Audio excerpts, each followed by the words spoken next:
The first financial lesson, things I've learned in my 49 years on this earth and things that I wish I could do differently is, well, the very first thing, watch who and what you tell about your financial situation, your financial mistakes that you've made in the past, because you never know when this could come back to bite you.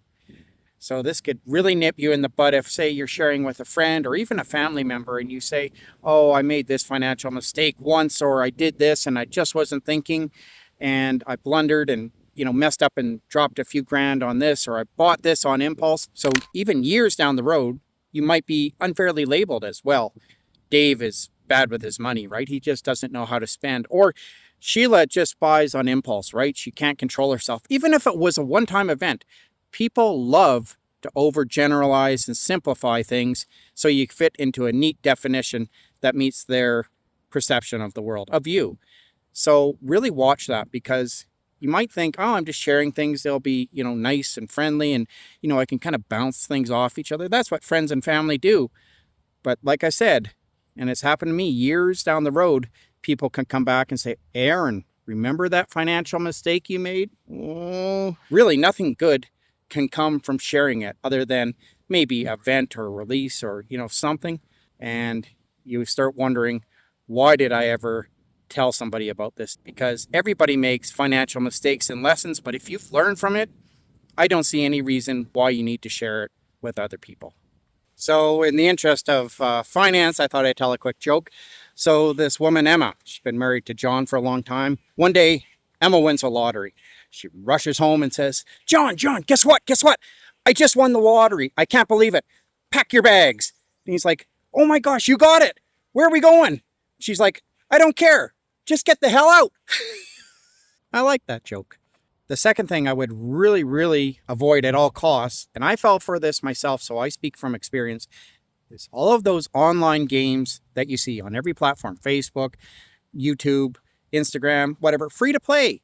Yeah, if you think about it, someone had to pay to develop the program, the software. They had to create computer technicians, gamers, game developers, all of this. So they're not going to create something that you can just simply play for free. And that's the trick to get you in, because they say, play for free. It's fun.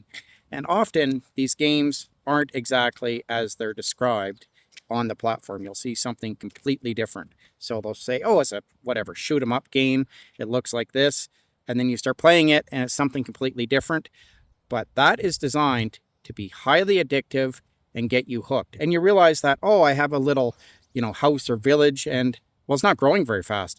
Oh, I just have to spend $5 to build my house quickly. And once you do that, whatever it is, you've just opened the floodgates, because then they know, oh, it's 10 times easier for you to say, oh, I'll spend another $20 and upgrade my city or grow bigger or whatever it is. And that's the trap. That's the cycle. And I got stuck in that for a long, long time.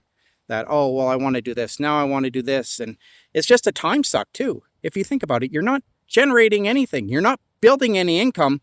You're actually just spending it. You're moving in the opposite direction. So it's a waste on your time. It's a waste of your money. And you'll just keep, most times, the spending will just keep escalating. If you've spent $5 one month, the next month it's 20, the next month 50, and it just keeps increasing, because these games are designed to be addictive. I speak from experience. The best thing is just to avoid them at all costs. Don't even sign up to play for free. You can find much better investments of your time. In case you're new to my channel, I'm Aaron, a 20-year corporate accountant living in Western Canada. I talk about personal finance and investing, and I have over 20 years of experience in the corporate world. So I have a lot of things I'd like to pass on to my viewers who can hopefully learn from the mistakes I've made in the past. If this sounds like something you'd be interested in, consider subscribing to my channel. And there's a link in the description below to my Patreon account. If you want to support this channel, you get access to ad-free videos. You get a shout out in the video.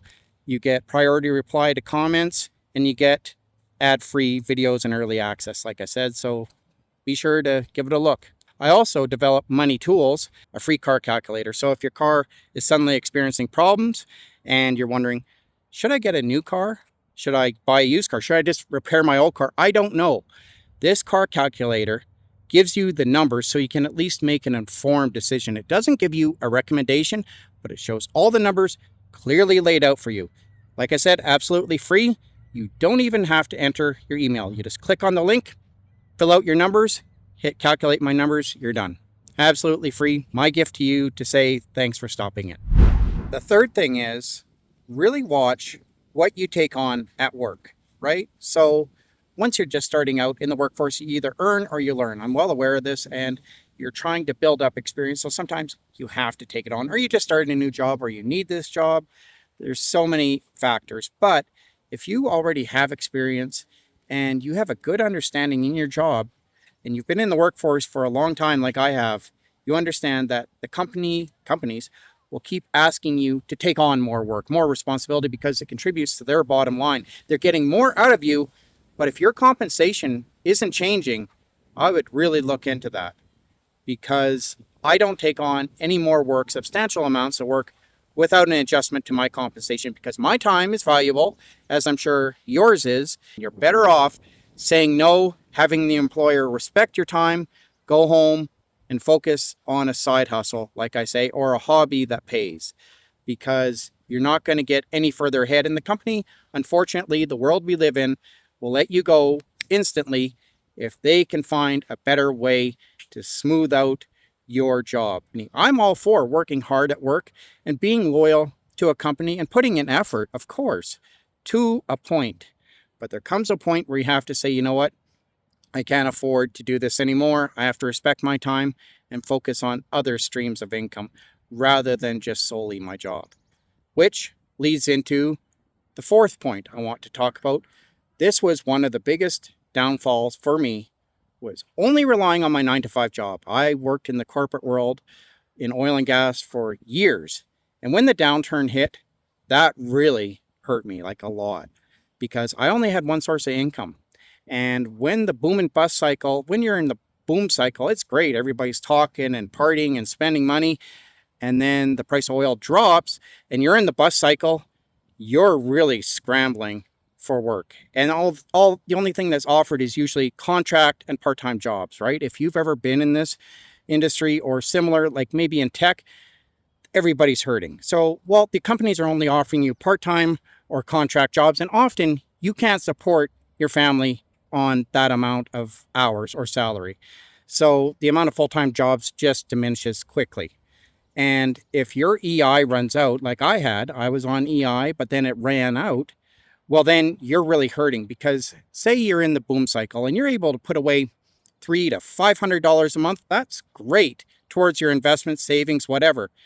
But if you have no alternate form of income and you can't rely on EI for whatever reason, and you're having to dip into your savings, that can go 4 to 6 times as fast, because now you're going in the hole $2,000 to $3,000 every month.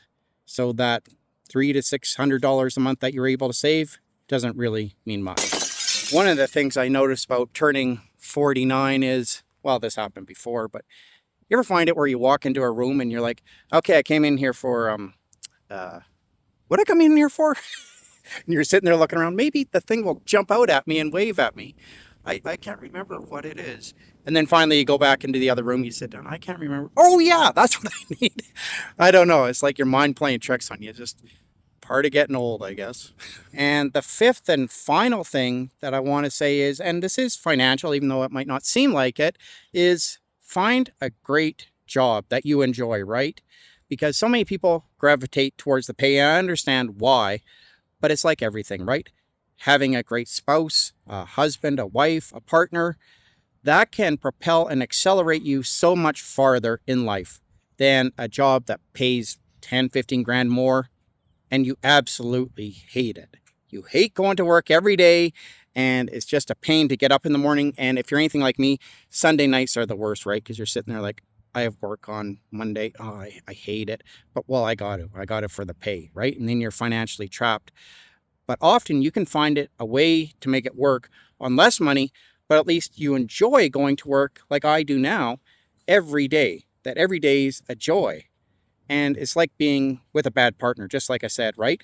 No amount of money after a while, no matter how good looking or how rich they are, whatever the case may be, will satisfy you if they're just a bad partner, right? Like, it's just not worth it. Life is too short. So if you find that you're in a position where you just hate your job, and some people are stuck, right? They can't easily move or, make a lateral move. I get that. But if you're able to move to another job, or at least look for something that's more within what you want to do, or maybe a better boss, maybe a better industry, whatever, I would really look into that possibility, because if it enhances your mental health, like it did for me, that is invaluable.